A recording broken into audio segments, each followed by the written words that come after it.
സബിതാസ് ഗാർഡൻ്റെ പുതിയൊരു വീഡിയോയിലേക്ക് എല്ലാവർക്കും സ്വാഗതം. ഇന്നത്തെ വീഡിയോ മുളക് ചെടികളിൽ കണ്ടുവരുന്ന വെള്ളീച്ചയെ എങ്ങനെ ഒഴിവാക്കാം. മഴക്കാലം കഴിയുമ്പോഴാണ് വെള്ളീച്ച ശല്യം കൂടുതലായും മുളക് ചെടികളിൽ കാണുന്നത്.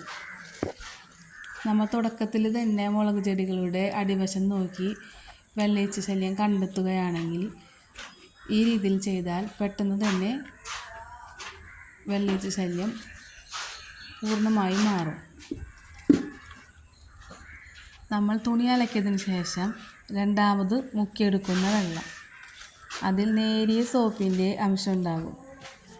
അത് ഒരു ബോട്ടിലാക്കി ഇലകളുടെ അടിവശത്ത് സ്പ്രേ ചെയ്യുക.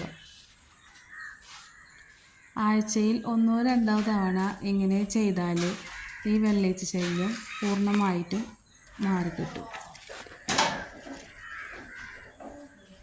വെള്ളീച്ച ശല്യം കൂടുതലായി ശ്രദ്ധിക്കാതിരുന്നാൽ അത് പൂർണ്ണമായും നമ്മുടെ ചെടികളെ നശിപ്പിക്കും. ആഴ്ചയിൽ 1-2 തവണ ഇങ്ങനെ ചെയ്ത് നോക്കൂ.